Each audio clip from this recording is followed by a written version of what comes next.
पराम् ॐ सहना भवतु सहनौ भुनक्तु सह वीर्यं करवावहै तेजस्विनावधीतमस्तु मा विद्विषावहै ॐ शान्ति शान्ति शान्तिः ॐ यं ब्रह्मा वरुणेन्द्ररुद्रमरुतः स्तुन्वन्ति दिव्यैस्तवैः वेदैः साङ्गपदक्रमोपनिषदैः गायन्ति यं सामगाः ध्यानावस्थिततद्गतेन मनसा पश्यन्ति यं योगिनः यस्यान्तन्न विदुःसुरासुरगणाः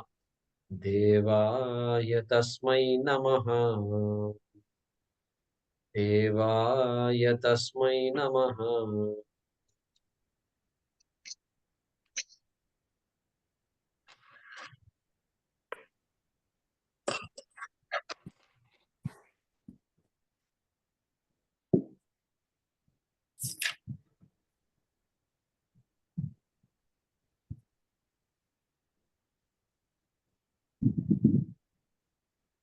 18 onwards. ज्ञानं ज्ञेयं परिज्ञाता. Okay, Elizabeth, Sangeeta, Mohini, go ahead and mute yourselves, please. ज्ञानं ज्ञेयं परिज्ञाता. ज्ञानं ज्ञेयं परिज्ञाता. त्रिविधा कर्म चोदना. त्रिविधा कर्म चोदना. करणं कर्म कर्तेति. करणं कर्म कर्तेति. त्रिविधः कर्म संग्रहः. त्रिविधः कर्म संग्रहः. ज्ञानं कर्म च कर्ता च. ज्ञानं कर्म च कर्ता च. त्रिधैव गुणभेदतः. त्रिधैव गुणभेदतः. प्रोच्यते गुणसङ्ख्याने. प्रोच्यते गुणसङ्ख्याने. यथावच्छृणुतान्यपि. यथा वच्छृणुतान्यपि. सर्वभूतेषु येनैकम्. सर्वभूतेषु येनैकम्. भावमव्ययमीक्षते. भावमव्ययमीक्षते. अविभक्तं विभक्तेषु. अविभक्तं विभक्तेषु. अज्ञानं विद्धि सात्विकम्. तज्ज्ञानं विद्धि सात्विकम्. पृथक्त्वेन तु यज्ञानम्. पृथक्त्वेन तु यज्ञानम्. नानाभावान् पृथग्विधान्. नानाभावान् पृथग्विधान्. वेत्ति सर्वेषु भूतेषु. वेत्ति सर्वेषु भूतेषु. तज्ज्ञानं विद्धि राजसम्. अज्ञानं विद्धि राजसम्. यत्तु कृत्स्नवदेकस्मिन्. यत्तु कृत्स्नवदेकस्मिन्. कार्ये सक्तमहैतुकम्. सुखम्. अतत्त्वार्थवदल्पं च. अतत्त्वार्थवदल्पं च. तत्तामसमुदाहृतम्. तत्तामसमुदाहृतम्. नियतं सङ्गरहितम्. नियतं सङ्गरहितम्. अरागद्वेषतः कृतम्. रागद्वेषतः कृतम्. अफलप्रेप्सुना कर्म. अफलप्रेप्सुना कर्म. यत्तत् सात्विकमुच्यते. यत्तत् सात्विकमुच्यते. Yeah. So we have to resume from 23.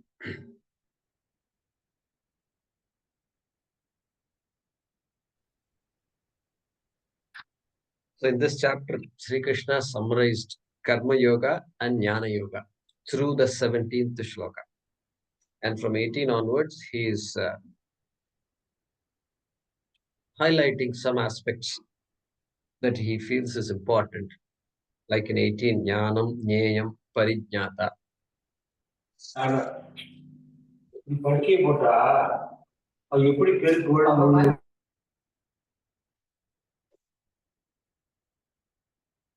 So he is going to mention a few things. Jnanam, Karma, Karta. Then further he's going to talk about Buddhihi, Dhritihi, Sukham. Like that, he's going to divide each of these as what is Satvikam, what is Tamasam, and Rajasam. So it's a nice description of. Now, often we ask the question, what is right, what is wrong? Should I do it, should I not do it? These questions are there. So many of those questions get answered when we study this, this teaching of Sri Krishna. So having completed the three types of jnanam, not difficult. The jnanam that takes me towards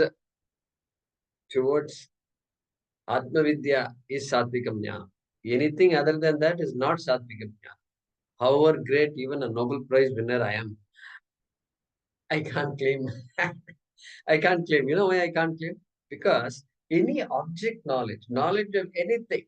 If I'm a botanist and I'm an expert in the studying the plant world, okay, and I know all about habitats and what grows where and the minutest detail I know. But then one more question you ask, just one question.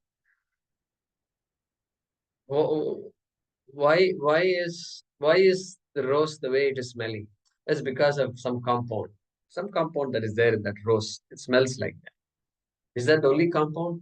No, I think there might be many more compounds. We have not discovered that, but this one compound gives that odor. That's what they will say. So I don't know. I don't know everything that is there in the rose. I don't know, but there's key aspects of the nose. I think I know rose. Okay, rose and nose connection. Okay, that's all I know. And so even the greatest scientist, that's why he wants to advance his knowledge. Science is always growing. It will always grow. If you ever have any of you have doubt, will science ever stop growing? What is the answer? Thanks to Vedanta, we know that this one is Paravidya that we are studying. Science comes under the category of Aparavidya. Aparavidya constantly grows because there's no finality.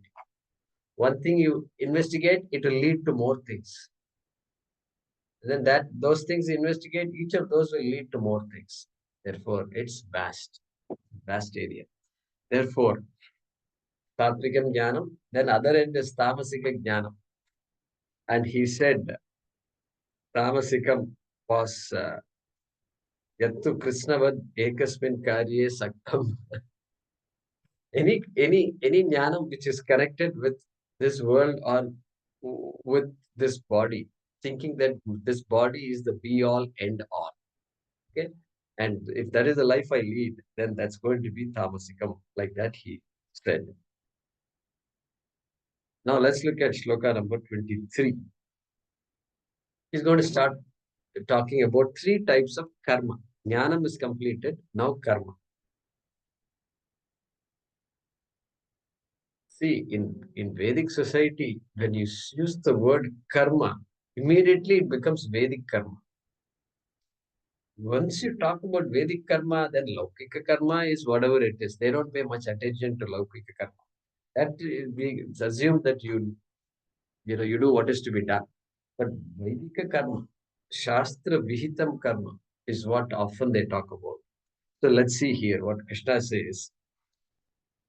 नियतं सङ्गरहितम् अरागद्वेषतः कृतम् अफलप्रेप्सुना कर्म यत्तत् सात्विकमुच्यते यत् तत् सात्विकमुच्यते यत् karma, the karma that I am about to tell you, tat karma is satvikam. It's called satvikam. It's known as satvikam, called as satvikam. Okay, now here the word karma. I think those all of you are paying attention. So the word karma has appeared before also. And in two contexts. One is karma as action, another is karma as the object. A thing that I'm perceiving, a thing that is an object of my action, whatever my action be. Child is going to school, then school becomes karma. Karma, object of action. Going to, object of going action. Okay, that is karma. Grammatically, that's called karma. So there, one of the shlokas we saw that was the meaning. But here, back to action. Karma means action. Karma sometimes means karma phalam also, based on context. All right. So yet the karma, what kind of karma? He's saying niyatam. First, niyatam karma. नियतं कुरु कर्मत्वं कर्मज्यायो ह्यकर्मणः शरीरयात्रापि च ते न प्रसिद्धेद कर्मणः. Long ago we saw that. Third chapter. Niyatam Kuru Karma. So he's nice saying Niyatam Kuru. You do your duties. Here Niyatam means Nitya Karma, Naimittikam Karma. Shastra mandated karma. He's not talking about getting up and brushing the teeth and then sending your children to school and all. Not that kind of karma. That anyway, all of us do. So Veda doesn't have to come and tell us that if you have headache, you have to do something about it. Go to the doctor. It doesn't have to say all that. So here it means nityam karma, naimittikam karma. These things we have to do every day, anushtanam, or things we have to do periodically, like shraddha and tarpanam, etc. Yesterday was Amavasya. Many of them did tarpanam. And so that is called niyatam karma. Vihitam karma, also called vihitam karma, mandated karma. And so shodhakam karma, shodhakam, shuddhidayakam, shodhakam karma. That niyatam karma gives us antakarna shuddhi. And of course, laukika karma done with the attitude of yajna, the attitude of Ishwararpana buddhi also is a shodhakam karma. The karma yoga comes suddenly. Once karma yoga comes, it basically sanctifies everything I do. Even the non-Vedic activities becomes as good as Vedic. As good as Vedic. My father's company, when he was working, the tagline of the company was work is worship.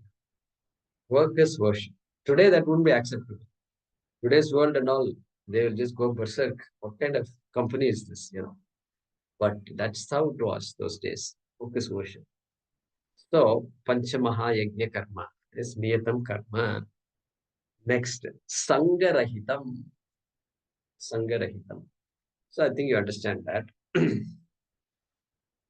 Free of Sangha. So this karma is an interesting thing. Action, any action. Action binds. That is the thesis of Advaita Vedanta. Action binds. What is the cause for bondage if we say? Cause for bondage is action. That's it, karma. What do you mean by action binds? Action binds because action itself is born of ignorance. Born of ignorance. What do you mean action is born of ignorance? Hey, if anybody does action, it is meant for my own fulfillment. If I do some action, it's meant for fulfilling something for my sake. All right. So if you're thirsty, you have to drink water. If you're hungry, you have to have food. Okay. That's good. That's okay. That's understandable. But then karma, often the karmas we are talking about are karmas which I must do. And if I don't do it, and if I don't get the desired results, then I am empty. I am unfulfilled. Okay, that's the idea with which karma is often done. An average person does karma like, and that is bondage. That leads to bondage because it is that same thing. Karye. What is ekasmin karye? So yattu Krishna vadat, but ekasmin karye. It's all based on this idea that this body is all I have. I have to keep it healthy. I have to perpetuate. I have to live as long as I can, etc. So that will just continue. Okay, I can live as long as I can, but then afterwards, what? Same thing continues. And therefore, that kind of karma, which is often done to fulfill myself, While the Shastram says that you're already fulfilled. Atma is free. Nothing can fulfill Atma. Nothing needs to fulfill Atma. And so I have to know that I am already fulfilled. And therefore, karma. That karma is like that. Karma binds. Bandhana karana. So, 14th chapter we saw it. Rajo ragatmakam vidhi trishna sanga samudbhavam. 14.7 if you want to review later. Tan nibadnati kaunteya karma sangena dehinam. Tan nibadnati. That karma, so the ragatmakam karma means a karma that is behind which, a karma that is created, whose nature is raga. Means the pregnant, karma is pregnant with raga. Raga is what caused the karma. And so that is Rajo Ragatmakam Vidhi. And like that he says, Tan Nibadnat binds us. So important, this whole world, that whole idea of action, action result, action result. Now we're all supposed to be action oriented, right? Action, you have to say something. You know what happened? This many people see in people get married, and then oftentimes it's a happy family. The husband is working, let's say, traditionally you see, and then here the wife is taking care of the family. Very busy life. It's a busy life. And children, that's it over. And full time, both are working full time. It's a happy life they lead.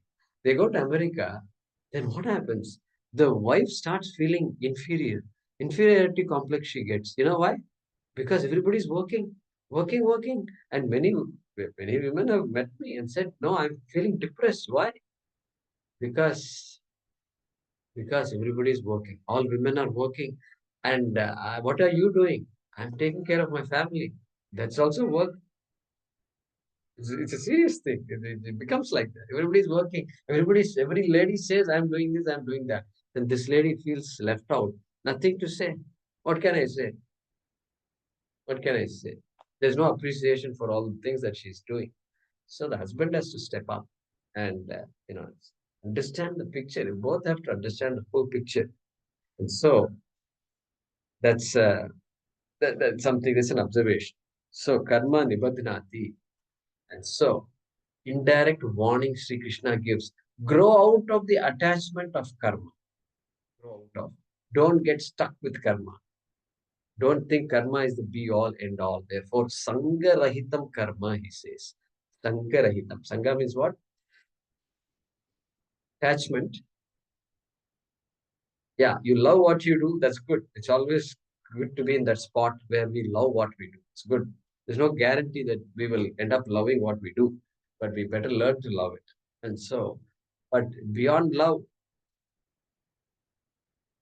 lovingly doing karma liberates us. Liberates us. You will never, love will never bind us. Liberates us. Okay, I've done my job, and it's love that defines what I do, and so it really liberates. But here, Sangha Rahitam, that's what he says. Don't think that this karma is somehow necessary for you, or without this karma, without all these activities, without all your hobbies, you will somehow perish. No, this is not the wrong idea. You don't go out for this what do you call this? Backpacking and all that every other week. It's okay, it's all right. The weather is not good, it's all right. Nothing wrong with it. You can go whenever you have time. So there's no such thing as um, that's a particular karma has to be done. Duties have to be done. No, no. Focus on duties. Okay? Now, so that's what. Even the Veda mandated duties we have to grow out of.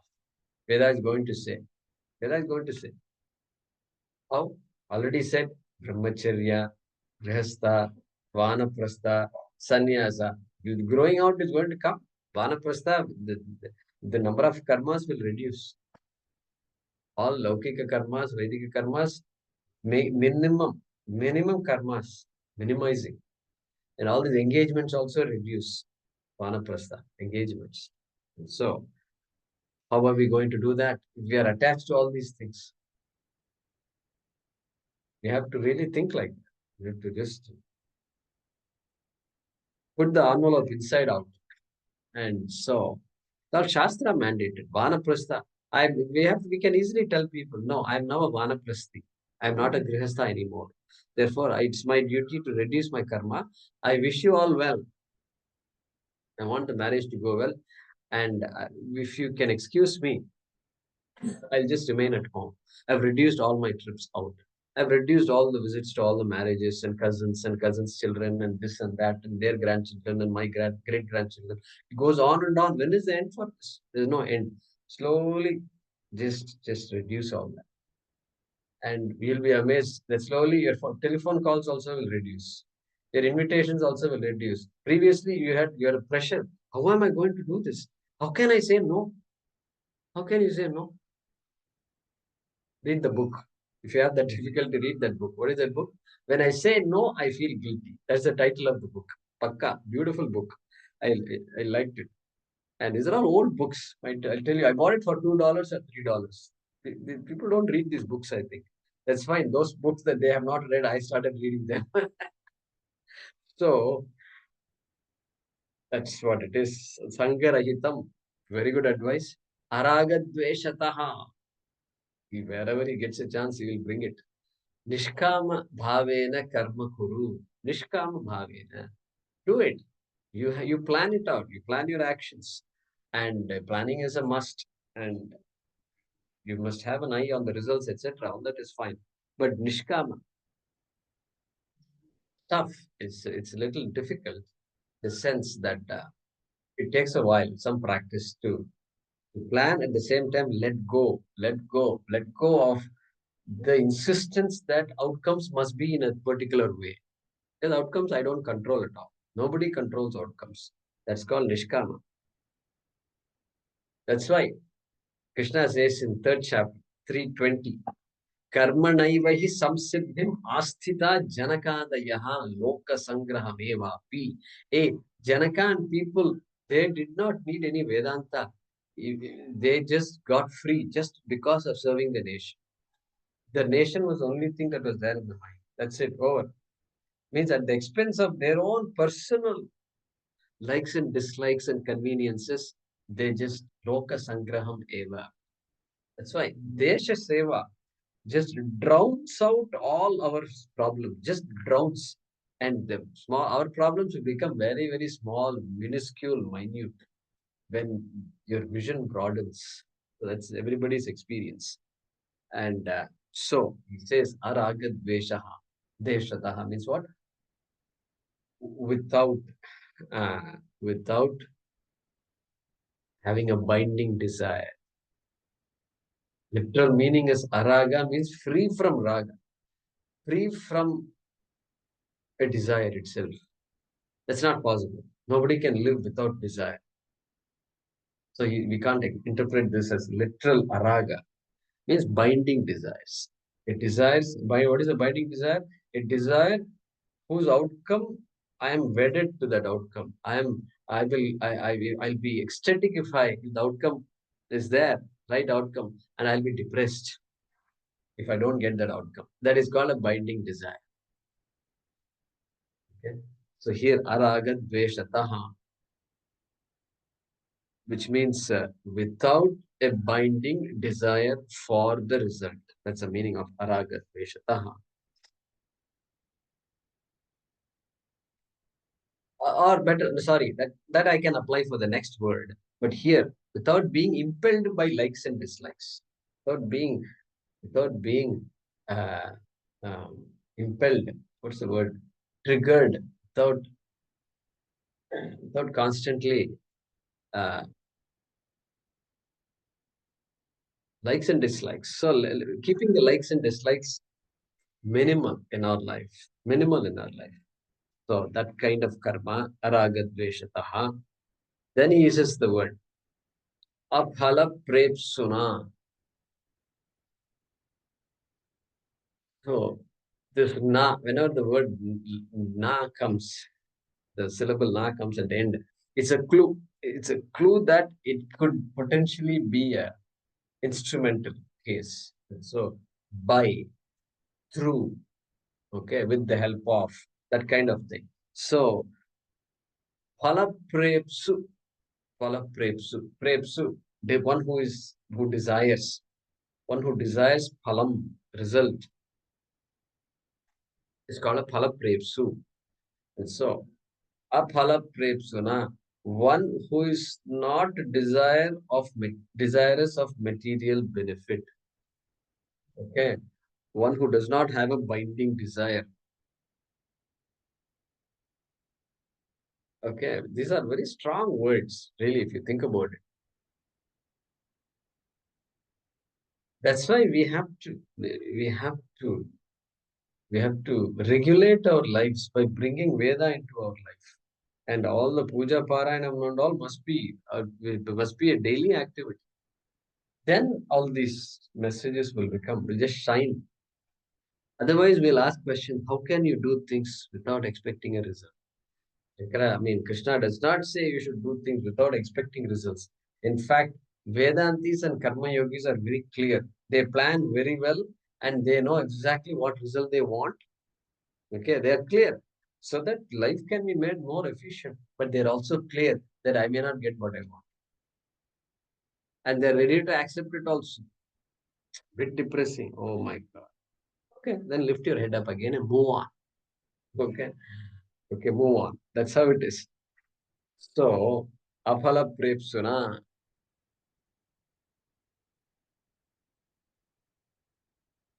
Swamiji says there are this kind of life has a lot of good side benefits, byproducts like stress reduction, anxiety reduction, and reducing risk of cardiac arrest and all that. So those are all byproducts. You don't study Vedanta to reduce anxiety. Okay, you study Vedanta for Brahma Vidya. Sure. So chitta shuddhi. So that person enjoys a value-driven life, and so that is, see, that's why India was a roaring civilization. You had Brahmana Kshatriyas and Vaishya Shudras. Shudras were owning the land. Brahmanas were the creators of knowledge and owned no wealth. A Brahmana is said to sleep on the floor and eat no salt. This is the advice given to a Brahmana. Can you believe this? Can you believe this? Is this the way we lead our lives? So that what do you call it? The division was there very clear, and then the weapons and everything were held by the Kshatriyas, and the wealth was held by the Vaishyas. Brahmana, who is buddhiman, has nothing, no material wealth at all. So people used to come to them. They used to respect Brahmanas, okay, for their knowledge, for their Vedic wisdom. They used to guide the society. And a person who doesn't have any big wealth and who has a lot of knowledge is clearly respected, very much respected. And so it was. And it's now also, to a large extent, many people are beginning to appreciate that. And so that because that person tells us what is the purpose of life, what is moksha. Everybody is busy with artha, kama, and dharma. And this guy comes and says there is something called moksha. And so it requires us to use karma for our benefit. Get antakarana shuddhi. Look, all of you are doing your duties properly. So the Kshatriya is inspired by the Brahman. I'm doing my duty. Vaishya is inspired by the Brahman. And the Shudra is inspired by the Brahman. So like that it used to be. Anyway, Devi Sampat Vimoksha, yeah, 16.5. Devi Sampat. So all these things are connected here. And then Asuri Sampat is what? Nibandha Asuri Mata. Krishna said that. And so we go more and more towards the Devisam. Karma yat kritam. That karma which is done with these kinds of, in this particular manner, niyatam, sangarahitam, etc. Tat satvikam uchyate is known as satvikam karma. Tat karma satvikam uchyate. All right, let's see Pujya Swamiji's translation.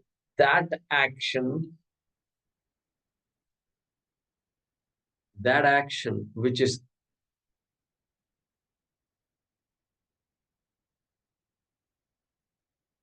mandated. So other words for mandated is enjoined or obligatory. That action which is mandated, which is done without attachment,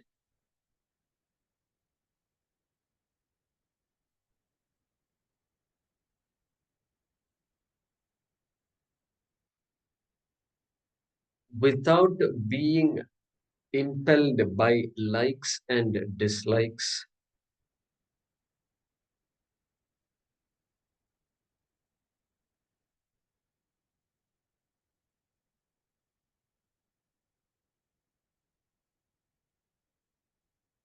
by a person,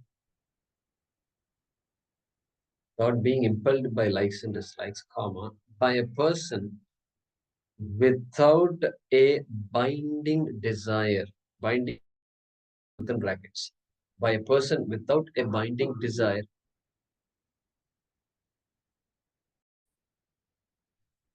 by a person without a binding desire for result,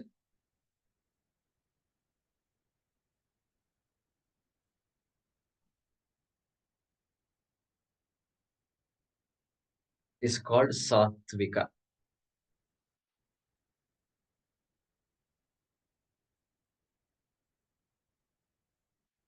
That action which is mandated, comma, which is done without attachment, comma, without being impelled by likes and dislikes, comma, by a person without a binding desire for result is called sattvika.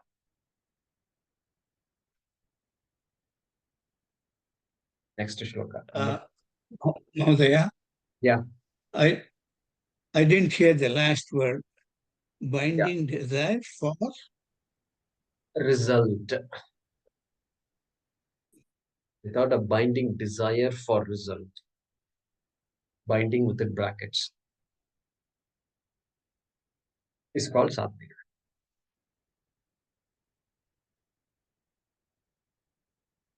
Okay, next shloka.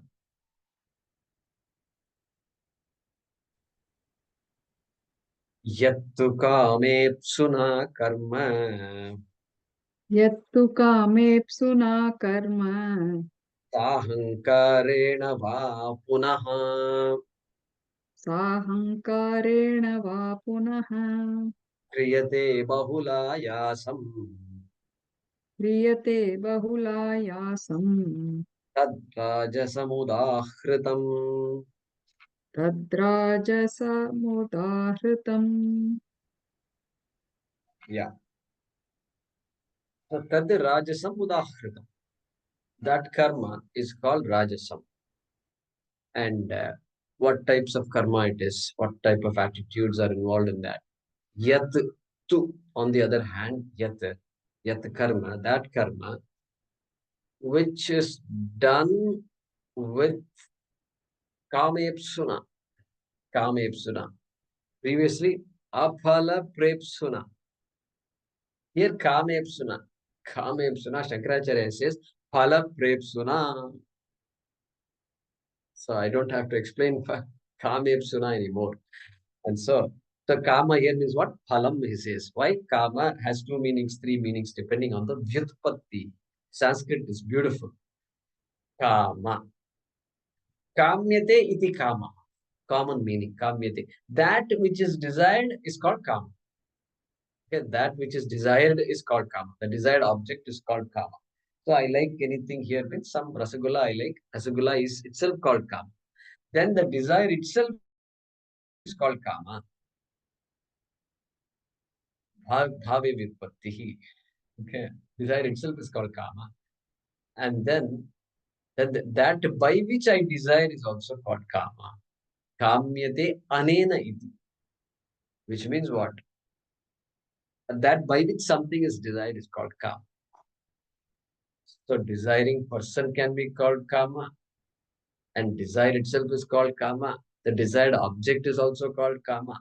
It all depends on context. So here, kamepsu, kamepsu, Phala prepsu means a desire for the result, a desire for the object. Object in this case is a result. Okay. I want to get something. That kind of a desire is there. And so kame psuna,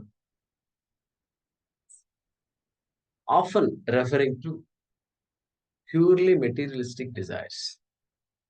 All the status. Status is a very big thing for human beings. However little or more people have, they have sense of status. And I am so and so. And often connected to wealth and power and some status in society, etc. And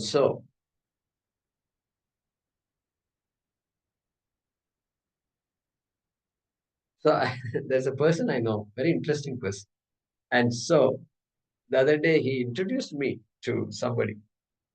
No, he's a Swamiji's student, he's teaching and all that, he said. And then he started talking about himself. And he said, long ago, 30 years ago, and all that. And then Swamiji came to Hyderabad, and my wife was there. And he looked at my wife and said, "What, Gayatri, you're here?" And then he went on and on about that. So that's that sense of we have that thing. Swamiji called me. When out of nowhere he came and he called me. Means what? It feels very good, and so that's good. That's a good kind of connection.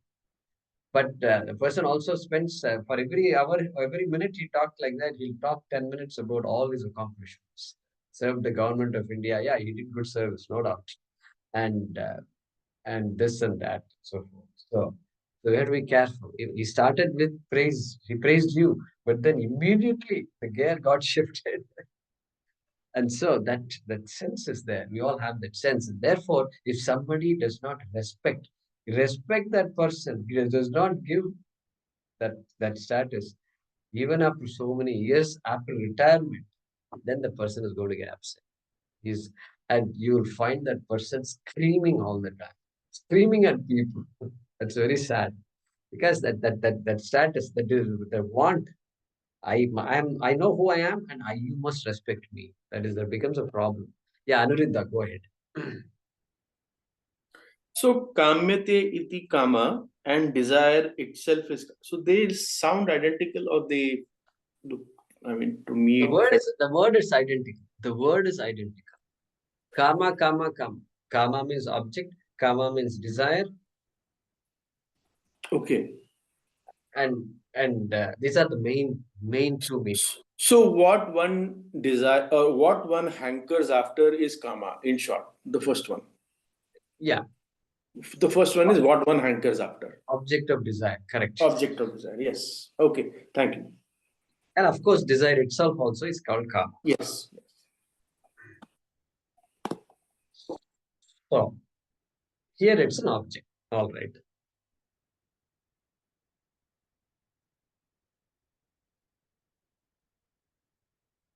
So why should Krishna say this? It's not difficult. We all see people. We all see people in our lives who have very little and seem very happy. And we see people who have a lot but still are unhappy. This is our common experience. Every human being's experience it is. And so regardless of where they live. So that is very clear. From that's a great data point for me to appreciate that really I don't need all the things I think I need in order for me to be happy, etc. I can let go of all those ideas, funny ideas they are. And so sannyasis we see, they seem to be happy with nothing. And sevaks, I've met so many sevaks, RSS and other organizations, you see sevaks, they have nothing. They give their entire life in service of the country. You look at Wayanad floods, and entire villages got washed away, just washed away. Who are the people there? Before the army comes, the RSS people are there. Okay. So, we are going to, Seva Kendram today, we are going to issue a donation to Seva Bharati for the floods and so forth. So, to help people with the floods, whatever little we can do, we're going to do that. And I may issue an appeal also to all of you. So if you look at such people, you know what? You feel very peaceful if you stand in front of them because they don't ask for anything, they don't demand anything, they just give. They just give, that's it. They give. And so we see people who are quite happy. Their families are simple families. Simple families. And somebody recently, an RSS person wrote an appeal to our organization asking for the funds for their daughter's education. I was so touched by it. So therefore, these are all simple data points. And so he says here, Kame Psuna Kriyate, with that desire for that material desires. Okay. Sahankarena va punaha. Or Sahankarena va. So that example of the person I gave actually fits here better. Sahankare. Ahankara. That ahankara is there. See, it's one thing to have a great resume, but it's one thing to keep on hanging on to that resume. That's the thing. And so hanging on to that resume. This is who I am. And so I get a chance to see because we meet serious citizens a lot.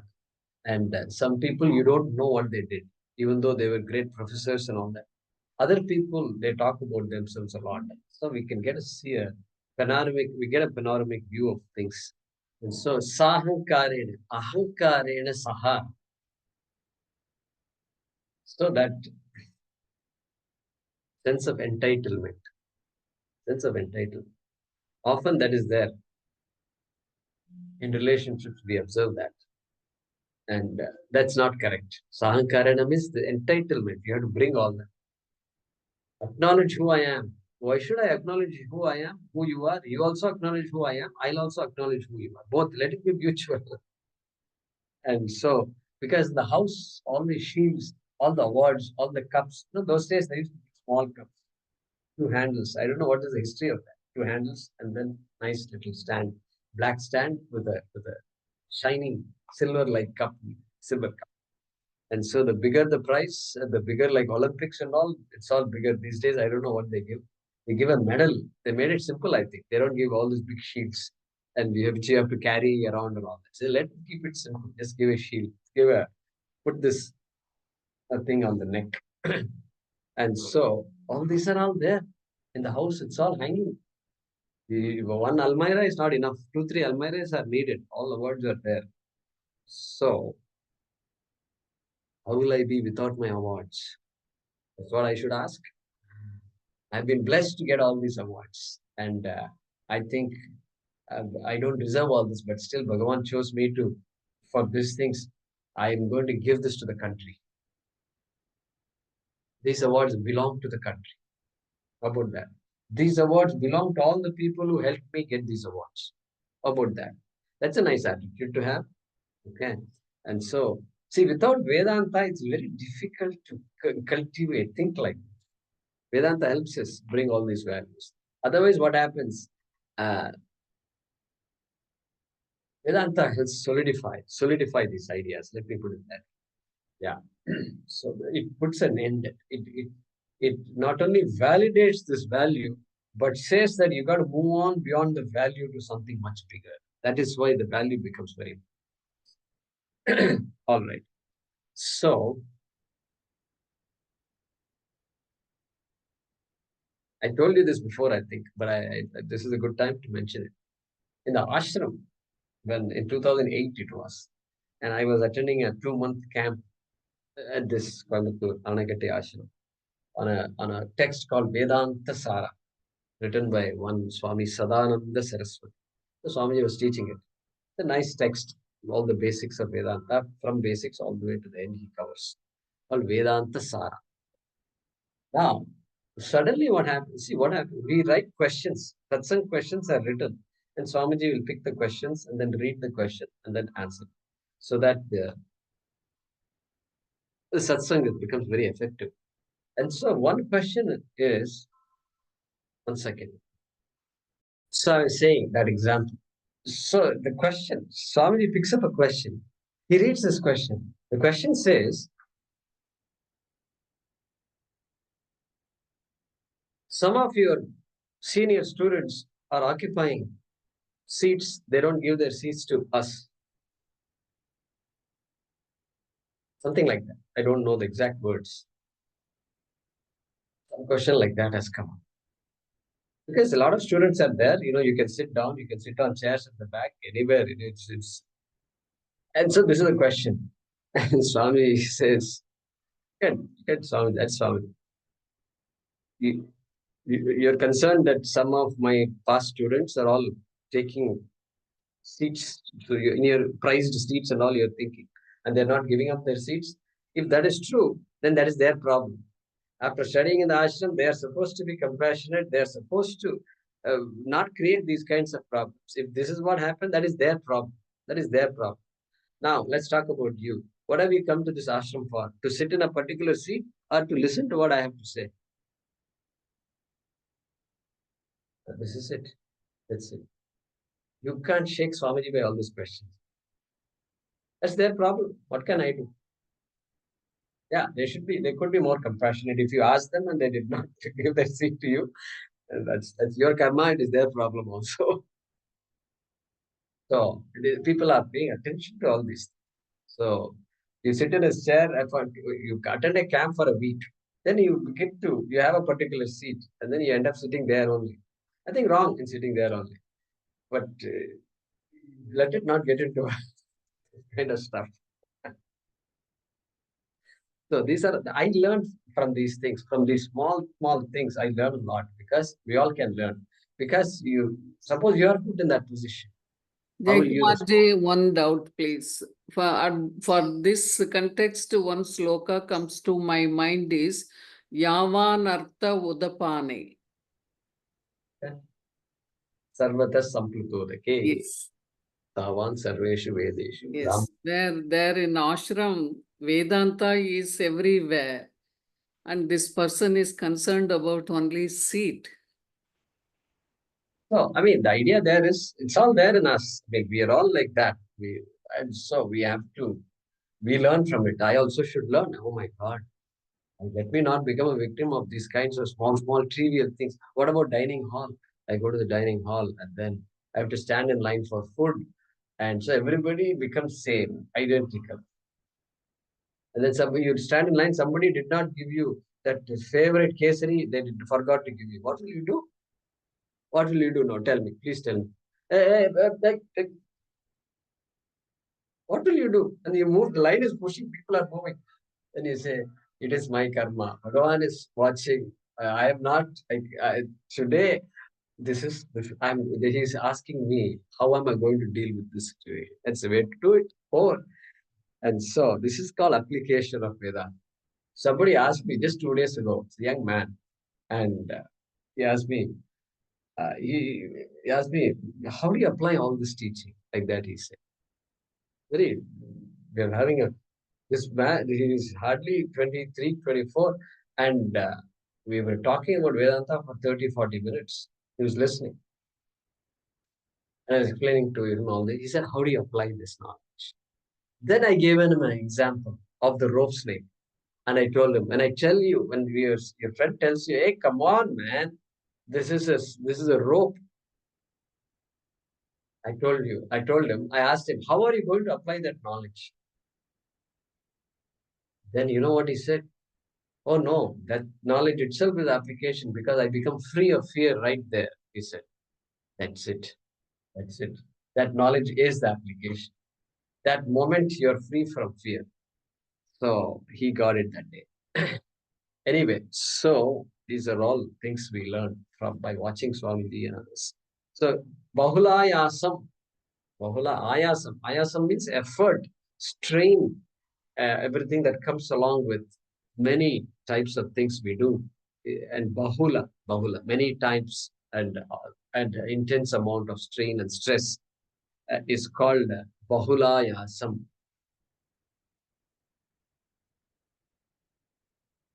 Which is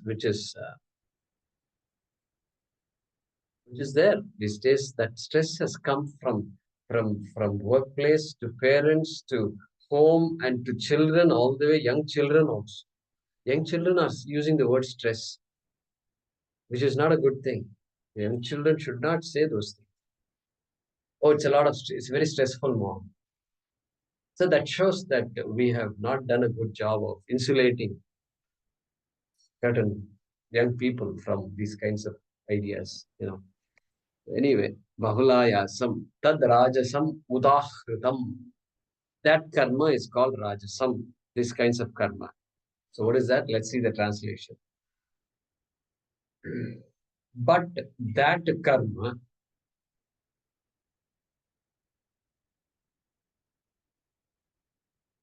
which is done by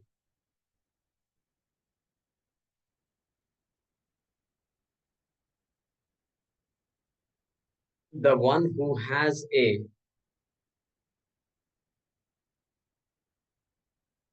done by one who has a pronounced desire for. So the word pronounced is within brackets.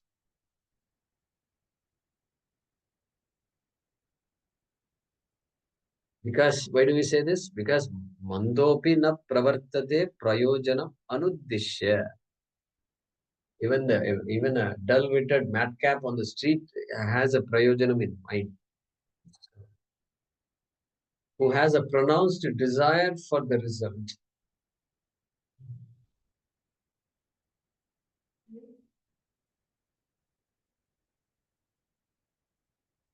With arrogance. Swamiji is translating ahankara as arrogance. With arrogance and a lot of exertion,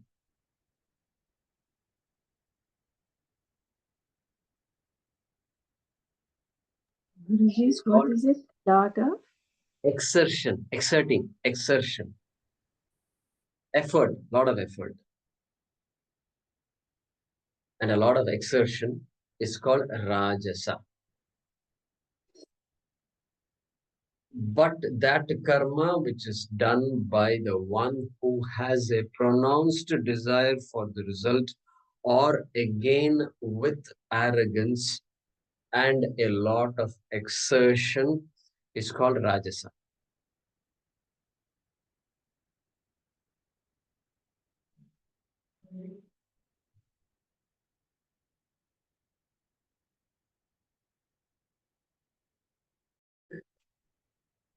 So let's chant the next one and then conclude.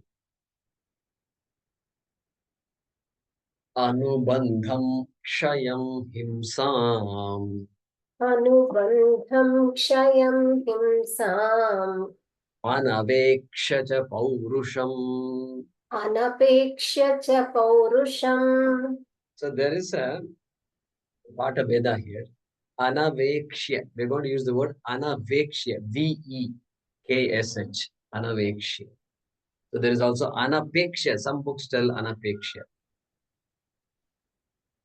Both are similar meaning. So anavekshya cha paurusham Anaveksha cha paurusham mohadarabhyate karma mohadarabhyate karma yattattamasamuchyate. yattattamasamuchyate. Om apadamapahartaram dataram sarvasampadam lokabhiramam shriramam bhuyo bhuyo namamyaham. Kale varshatu parjanyah prithvi sasyashalini desho yam kshobharahitah sajjana santu nirbhayaah. Om Purnamadah Purnamidam Purnat Purnamudachyate Purnasya Purnamadaya Purnameva Vashishyate. Om Shanti Shanti Shanti. Harihi Om. Shri Gurubhyo Namaha. Harihi Om.